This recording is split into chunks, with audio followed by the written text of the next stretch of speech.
Welcome back. Every year, dozens of organizations flood the Toys for Tots warehouse, picking out toys to give to kids in their own schools, their own churches, their own communities. But one program allows Marines to make direct deliveries to families, giving them a closer look at the kids that they're helping. And as Audrey Russo explains, it's all with the help of the Minneapolis Police Department.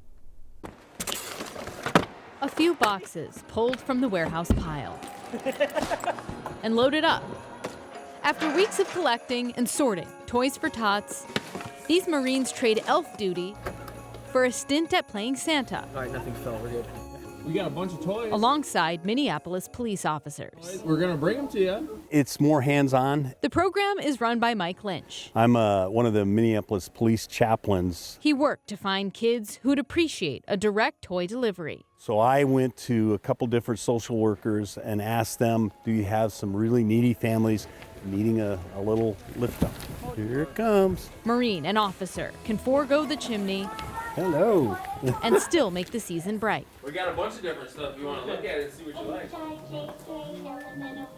These ones will play with anything. They just love toys. Wow, that's kind of cool.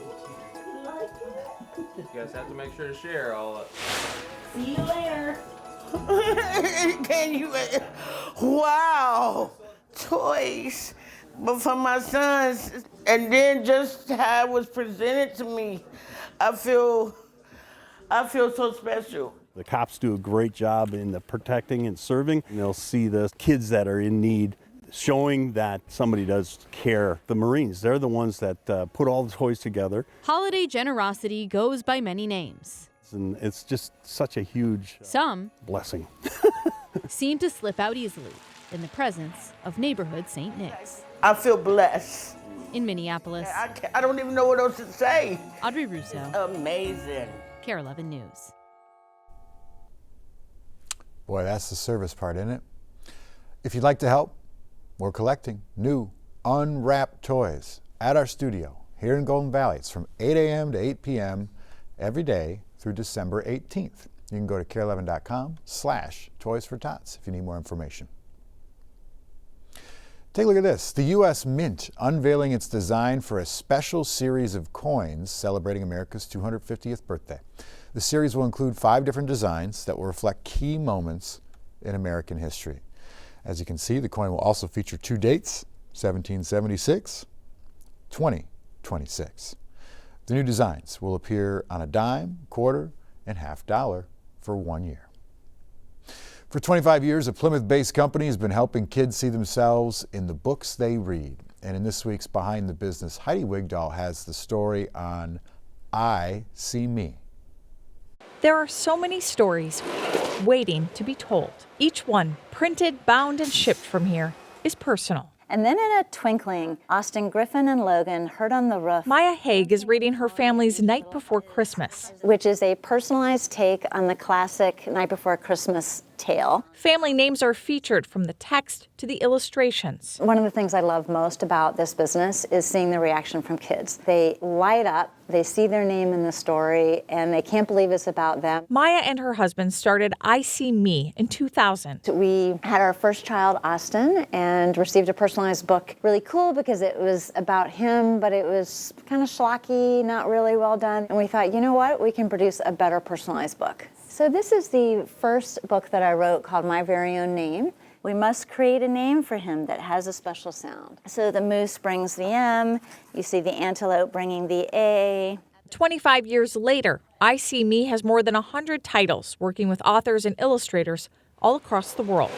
But most of the books print at Quantum Graphics in Eden Prairie. So we're looking at a kid's coloring book. Again, each one of these is personalized. This is our busy time of year. Busy with books that feature the kid's name and with illustrations in their likeness. It's not just kids.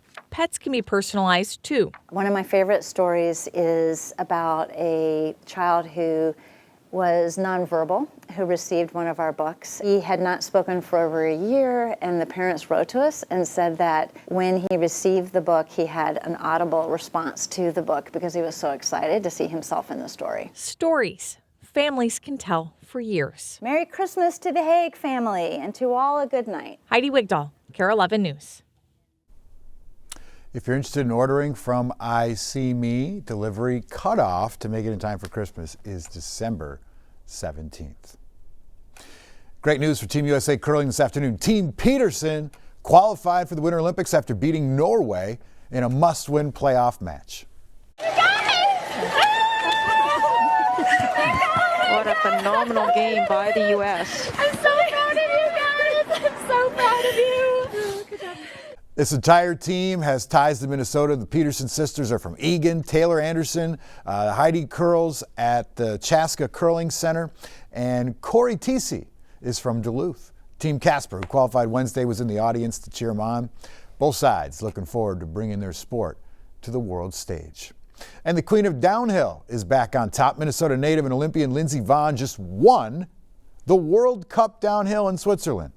It's the 41-year-old's first World Cup victory since March of 2018. She now holds 83 World Cup wins. Stick with us. More news and weather coming up after the break.